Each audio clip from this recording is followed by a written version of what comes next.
Boa noite, parabéns pela peça, pela produção, eu sou a Adriana.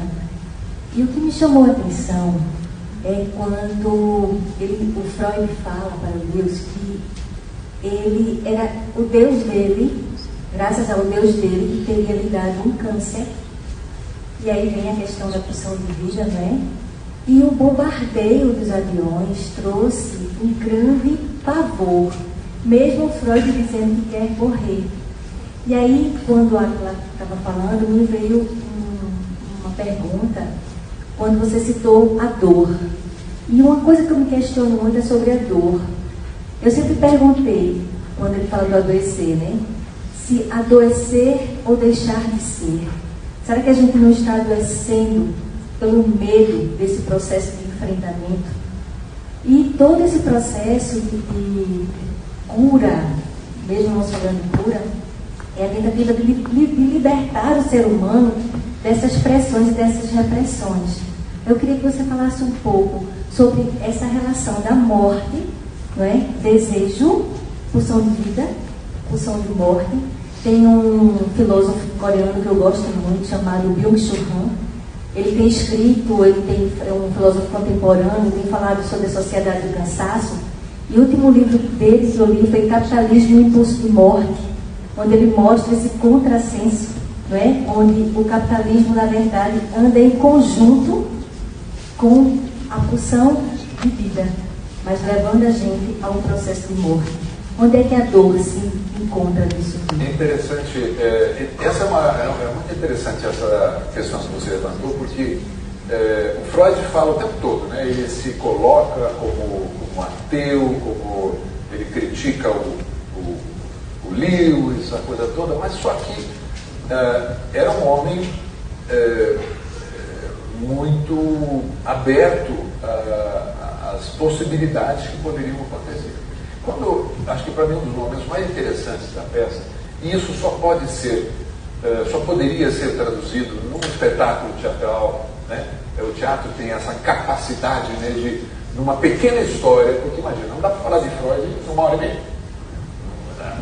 É um recorte, um momento, pega as ideias principais, assim, dá uma pincelada, né? E o espetáculo é para grande público, não é para psicanalistas só, né? É para o público geral que não tem essa noção. Então qualquer pessoa que sentar aqui tem que entender o que está acontecendo. Eles entenderam essa historinha.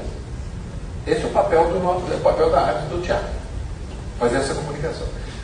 O Freud, quando ele fala no final, os aviões vêm bombardeando, e o Lewis diz: nossa, mas eu senti medo outra vez. Que o Freud tinha assim, eu sei o que pensou naquela hora, um pouquinho antes, né? Em Deus, será que você acredita em Deus ou na morte? Você não pareceu que reagiu como uma pessoa de fé, né? Ficou todo tremido. E aí, no final, ele vai lá e fica aí com medo outra vez. O que o Freud responde? Eu também. Quer dizer, se ele não acredita, né, em nada, então o medo dele, quando ele fala no começo, eu não tenho medo da morte, né? Então não é bem assim, os dois se fragilizam. Isso que é bonito, eu acho que no espetáculo, são dois homens que pensam completamente diferentes, mas que têm a capacidade de dialogar e de uma certa forma influenciar o outro. O Lewis, no final, ele diz: a visão de Deus para mim muda todos os dias. Ele fica confuso com todo esse embate. E o Freud, ele vai ligar a música lá no final, que é lindo isso, né? Algo tocou eles vão. O Freud vai virar crente e o Lewis ateu? Não. Como acho que nenhum público que entrar aqui, uma pessoa que vai mudar assim. Mas estas discussões trazem reflexão, né? Eu acho que é para isso que o teatro existe, né?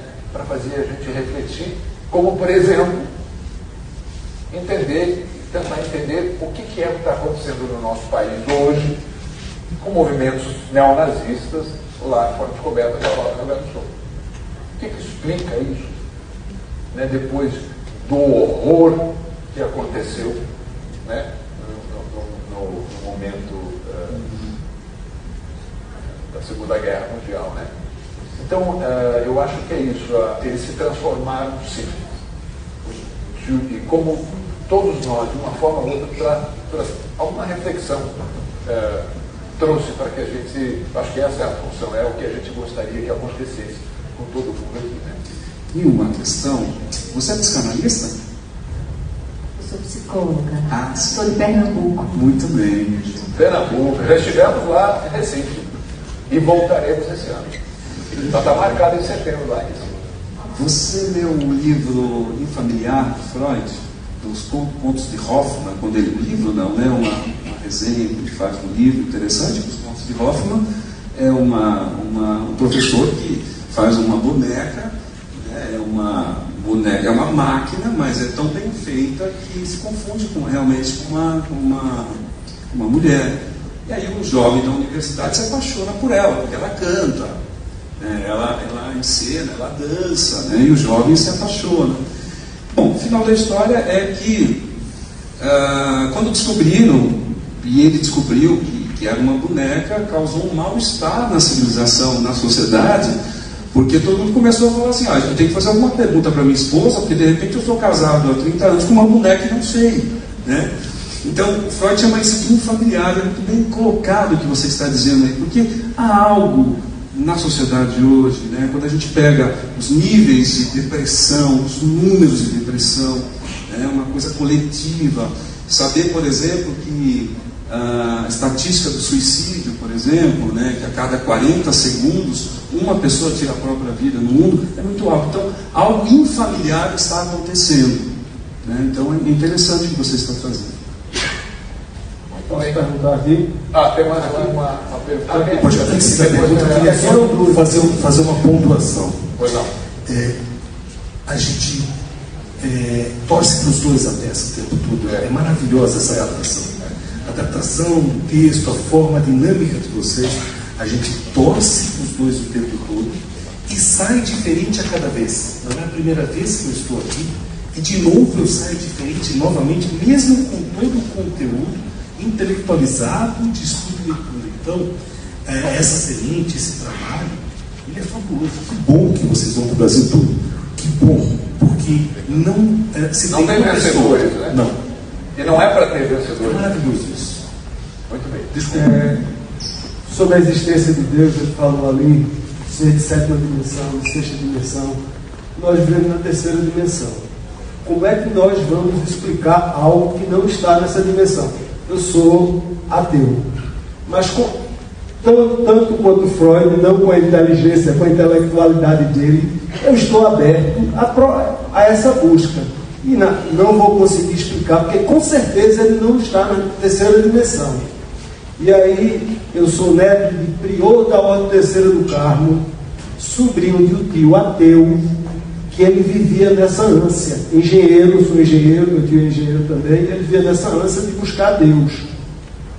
E ele buscou na matemática, na física, na química, na biologia, na informática, na estatística, uma explicação para a existência de Deus.